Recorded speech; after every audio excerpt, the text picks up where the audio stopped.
Hola, espero que estén todos muy bien junto a sus familias, que estén dentro de las mejores condiciones en esta situación que nos toca vivir hoy. Bueno, vamos a revisar en este video qué son las citas en APA para poder contextualizar y avanzar en las formas de citado de APA. Empecemos. Primero hay que saber qué significa APA. Y APA es la sigla de la Asociación Americana de Psicología, y ellos crean un formato en 1929 para los trabajos escritos, para poder estandarizar las formas que tienen los trabajos escritos, principalmente en las ciencias sociales y en las ciencias de la conducta o psicología. Este formato lleva su 7ª edición en el 2020 y tiene algunas mejoras significativas en términos de proporcionar información más clara. ¿Qué es una cita? Lo más importante de entender. Una cita es una expresión parcial de ideas o afirmaciones que están incluidas en un texto y que tienen una referencia precisa de su origen o fuente. Cuando yo hago una cita, lo que estoy haciendo es tomar un elemento que otra persona dijo, que otra organización dijo, pero debo precisar de dónde saqué aquella idea, aquella afirmación. Las citaciones en un texto nos van a permitir dos cosas importantes. Primero, en una escritura académica, en un trabajo como el que nosotros estamos realizando en metodología, es esencial porque nos permite reconocer que otros han contribuido al desarrollo de las ideas, ¿ya?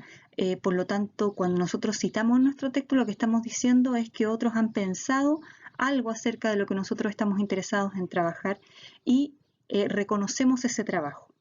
Pero también la norma APA nos permite dar pautas claras de cómo es más apropiado entregar estas citas y cómo, por supuesto, evitar el plagio, que es el robo de ideas, ¿cierto? Es el pasar por propio ideas que no son nuestras, sino que son de alguien más.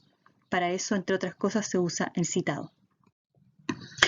Hay algunos principios básicos de las citas en el texto. Primero, es sumamente importante entender que las citas se colocan dentro del cuerpo de la investigación, principalmente en los desarrollos de las investigaciones, y debemos estas citas identificar claramente el autor y la fecha de la publicación. Pero esos dos elementos no bastan para poder dar claridad de quién es la autoría de ese pensamiento, de esa cita, de esa idea que estamos citando. Por eso es importante que ese autor y fecha esté directamente relacionado con la lista de referencias que está al final del texto. Por lo tanto, cada trabajo citado debe aparecer en la lista de referencia y cada trabajo en la lista de referencia debe haberse citado en el texto que hemos creado. Para considerar algunos elementos importantes, primero hay que asegurarse bien de la ortografía tanto de los nombres y de las fechas de las publicaciones que estamos colocando en la lista de referencia y esas que coincidan obviamente con las citas que están dentro del texto. Otra cosa importante, hay que citar los trabajos que se hayan leído y las ideas que se hayan incorporado a la escritura. No necesitamos citar nada más que solo los trabajos que hemos abordado, que hemos revisado para nuestro trabajo personal. También hay que considerar que la información que nosotros vamos a extraer a partir de citas es una información clave, es una información que respalda, que permite hacer dialogar o disputar los argumentos de los cuales yo necesito para avalar o refutar una tesis o una hipótesis. También voy a colocar en a través de cita, las definiciones o datos que son significativos y relevantes. Por eso es importante citar fuentes primarias cuando sea posible y no usar citas secundarias en forma desmesurada, sino que al contrario, con mucha moderación. Hay dos peligros que revisar respecto a la cantidad de citas que yo utilizo en un documento. Hablamos de la sub o sobrecitación. Cuando hablamos de hay que evitar a toda costa que podamos caer tanto en la subcitación, eso significa muy pocas, o en la sobrecitación, en donde tenemos textos llenos de citas. La subcitación puede conducir al plagio. ¿Por qué? Porque puede entenderse que al utilizar muy pocas citas, lo que yo estoy haciendo es pasar como propias ideas que no lo son. Puede llegar a aparecer aquello. Pero también la sobrecitación puede ser innecesaria y distraer mucho la lectura. Un ejemplo de la sobrecitación es, por ejemplo, repetir en cada oración cuando la fuente o el tema ya no han cambiado. Por ejemplo, yo repito la misma cita con otros autores, pero del mismo tema. Eso no corresponde. Lo que estoy haciendo es abultar innecesariamente y hacer tediosa y distractiva la lectura de aquel párrafo o de aquel tema. También es importante considerar una cita, ¿cierto? Aquí hay un ejemplo de ella, de forma apropiada. ¿Ya? Aquí si ustedes se fijan en el texto, se van a dar cuenta de que entre paréntesis hay muchos autores y muchos años. Eso significa que en esta cita, por ejemplo, que se habla sobre el humor, que juega un papel importante en la vida cotidiana, desde interactuar con extraños hasta atraer compañeros, dice, esta idea que se está planteando está contenida en los trabajos, en los escritos, en las investigaciones de estos autores en distintos años. ¿Ya?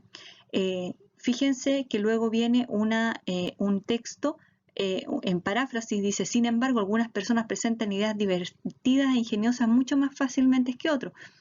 En este estudio examinamos el papel de las habilidades cognitivas en la producción del humor, un tema con un pasado largo. Por ejemplo, y ahí nuevamente se vuelven a citar quienes han avalado esa idea, que recientemente ha traído más atención, o otros autores, la capacidad de producción la capacidad de producción del humor se mide en las tareas abiertas. Otro autor, la misma común, consiste en pedirle a los participantes que escriban subtítulos de dibujos animados en un solo panel. Y allí hay otros autores citados. La idea de una cita es poder decir con claridad que las ideas que estoy planteando no son mías, no son propias, sino que pertenecen, las estoy diciendo con mis propias palabras, pero las estoy sacando de textos, de documentos, de dichos de otros autores. Para finalizar, hay que tener en cuenta de que hay dos tipos de citas, las textuales o directas y las referenciales o indirectas. Cuando hablamos de citas textuales o directas, nos vamos a fijar rápidamente en un elemento central, que son las comillas. Cuando existen comillas como están allí puestas en amarillo, tenemos que entender rápidamente de que eso es lo que el autor ha dicho, señalado, ha escrito, ¿ya? Y al final, ¿cierto?, aparece los apellidos de los autores y el año de publicación.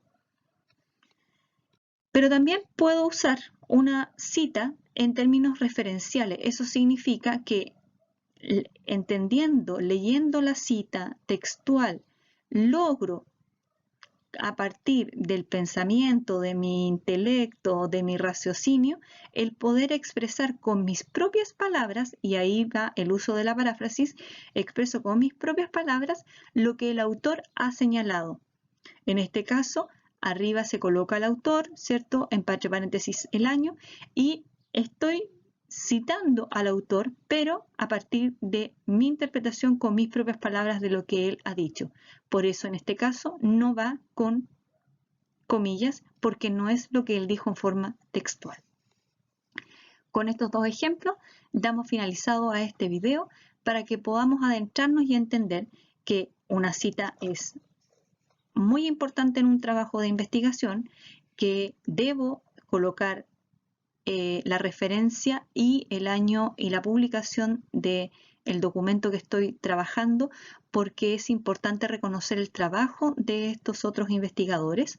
Es importante entender que hay formas de poder citar que están dados por el formato APA, que lo vamos a revisar en el siguiente video, que también es importante señalar que no debo ni subcitar ni sobrecitar, porque ambas cosas perjudican. Tenemos que generar un término medio, y que además existen dos tipos de formas de citado o de tipos de citado, que son la textual o directa y la que se ve en pantalla, la referencial o indirecta. Espero que estén bien y nos vemos en el siguiente video.